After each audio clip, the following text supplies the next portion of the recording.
and welcome back to the Citizen channel and our story of the game. And today we're looking at Brighton 0, City 4 on the 25th of April 2024. Of course, chapter and verse on what happened, the key points. Yes, I don't think Brighton fans were very happy about one or two decisions, but I'm not overly convinced. It's these things even themselves out over the season, don't they? So I believe, so I've been told. It was an 8 p.m. kickoff, of course, match day 33 down there at the Amex. So we'll have a look. Please check out my player rating show. That's out there with Joe Bray of the Manchester Evening News and my thoughts as well. So check that out if you get a chance. But we'll have a look at the game in a little bit more detail on this vlog. Please, if you're new to the channel, push that subscribe button, push the bell notifications, everything. City past, present, as long as I can keep going.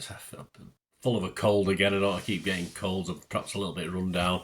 Can't wait for this season to end, get the double in the bag and then chill out for a little bit. There'll still be plenty of vlogs, of course, but I won't be roaming around anywhere. I can chill out a little bit, perhaps. So please join me. And of course, you'll see some stuff on film and TV as well, another passion of mine. So if that's of any use to you or you know someone who might like it, give them a kick in my direction. I'll be very grateful. Right, Pepsi 11, 3 changes to the Chelsea Cup semi-final. I got 9. I was quite happy with getting 9. The 3 changes were Ederson, Gvardiol and Kovacic all came back into the starting 11. Making way were, of course, Ortega, Stones and Grealish. The City 11 on the night: Ederson, Walker, Akanji, Aki, Gvardiol, Rodri, Kovacic, De Bruyne, Bernardo, Foden, Alvarez. Subs: Ortega, Diaz, Stones, Grealish, Doku, Gomez, Nunes, Bob, Luis Diaz and Doku. Not a bad subs bench, that, is it? It's just old Erling missing, isn't it? The Brighton 11, yeah, they made 3 changes to their last game, which was 12 days before this, so nice long rest for Brighton, although it didn't help them get many of their injured players back, unfortunately for them anyway. Steele, Veltman, Van Heck, Dunk, Barco, Gross, Balaba, Lallana, Mulder, João Pedro and Welbeck. Subs: Verbruggen, Julio, Webster and Ciso, Adingra, Fati, Buenanotte, Fire, Chariots and Omar. Story of the game, chapter 1. He only cost 30 million. Yes, 3 minutes down the inside left, Brighton came. The ball broke to Welbeck. I forgot he was on the pitch at certain stages.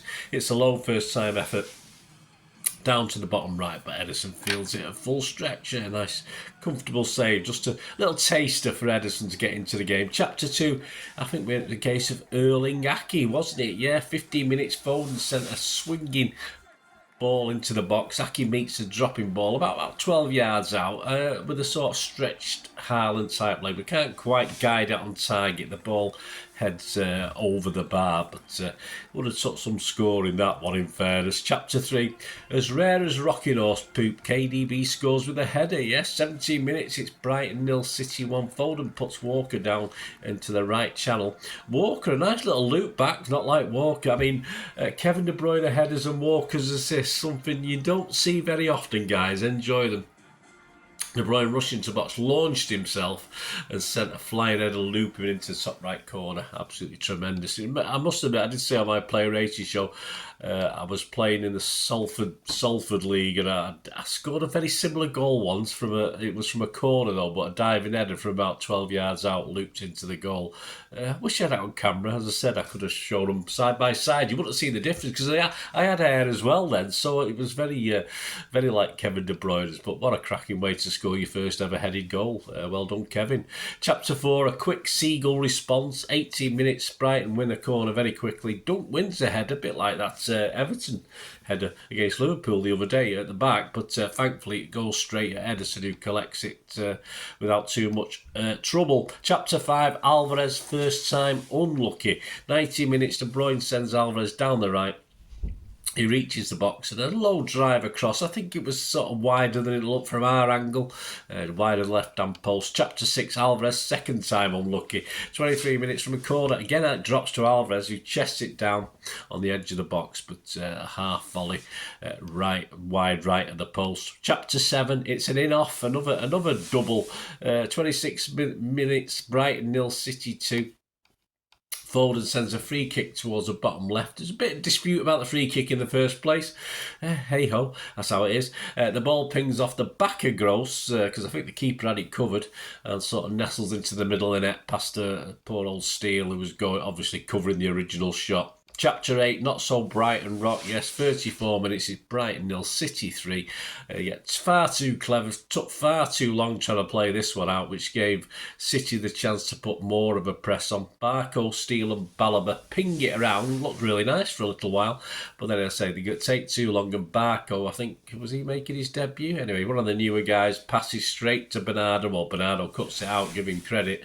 And the deflection then falls to Foden, who lashes immediately, didn't mess about, just with his left foot across Steele into the bottom left corner. So half-time, intermission, plus 3 minutes injury time, nothing untoward. 3-0 up, keep going, Blue Boys, that's all we can say. Chapter 9, gross negligence. Yes, 46 minutes, Gross dribbling into the box from the left. And then Rodri sort of apparently grabbed his arm. I didn't notice this, it was up the other end. Gross goes over, he wants a penalty.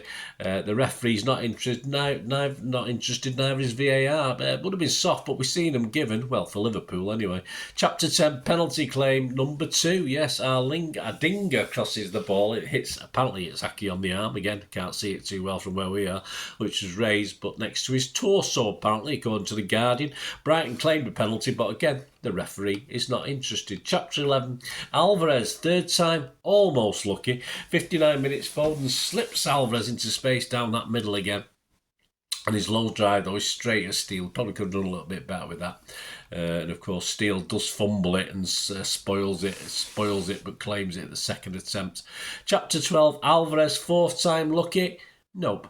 60 minutes, Alvarez looks for the top right-hand corner. He's busy guy, Alvarez, wasn't he? The far left edge from the edge of the Brighton box, but the ball clears the bar by inches. That was a bit closer, I thought, that one. Chapter 13, there's a well-known saying, isn't there? Alvarez, 5th time's a charm. Yeah, that's the saying. I found that. I thought I knew it, and then I had to just confirm it in Google.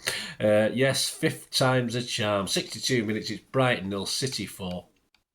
Ederson launches it long superbly. Walker tears down. I mean, again, I think the left back was having his debut, wasn't he? Tears down that channel. Chests the ball. Brighton claim a handball. We do have to check with VAR. Walker's adamant it was his chest, and looking back, it looks as though it was. And into the box, he chops past the backtracking Barco very well, but then sort of loses control of it. And typical Walker. Steele attempts to snaffle it, but Walker slides in and it dislodges, if you like, and falls to Alvarez, who slots into the bottom left-hand corner of the unguarded net. The goalie didn't complain, but I've seen fouls given for that. Yeah, we did have to rub with the green from the old refs and VAR last night, I think, which, as I said, evens itself out, doesn't it?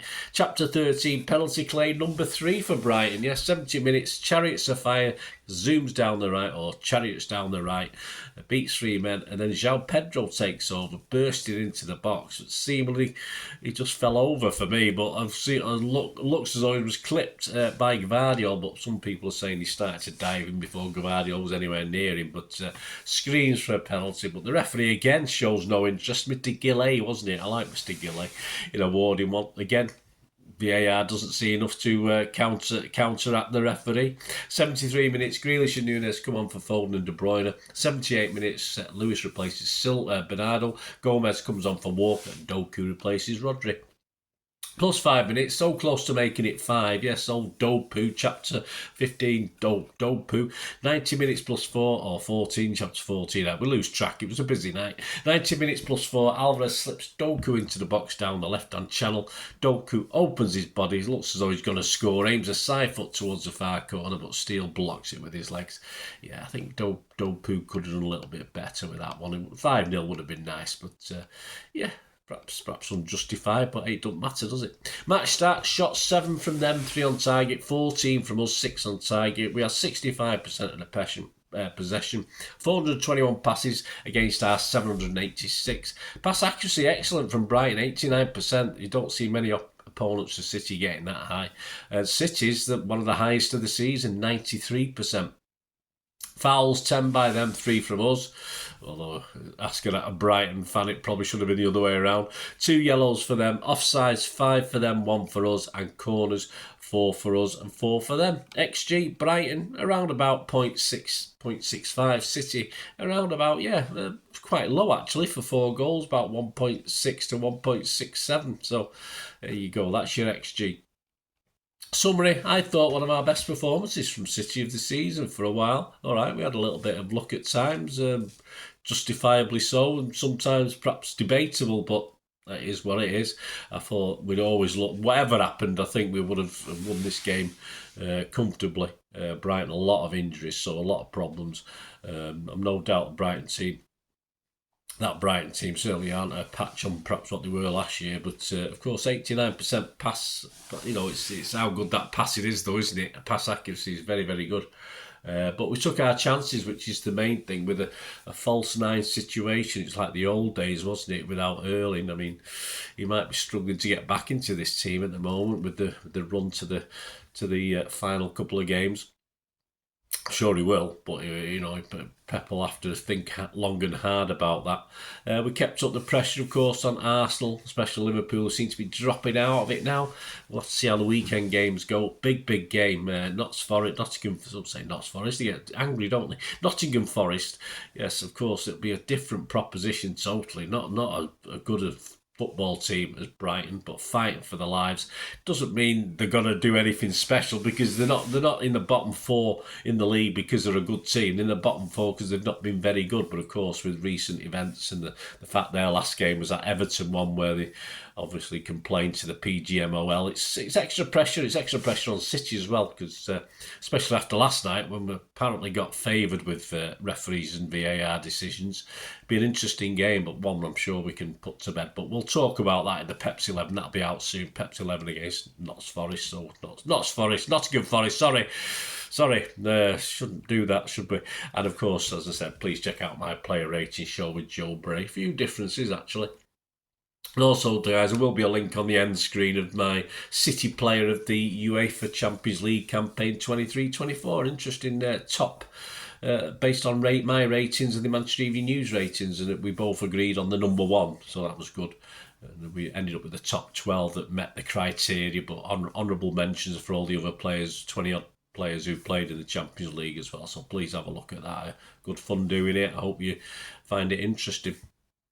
Right, that's it, guys. I'll hopefully see you very, very soon. I'll be at Nottingham on Sunday, so if you see me, come and say hello if you do see me.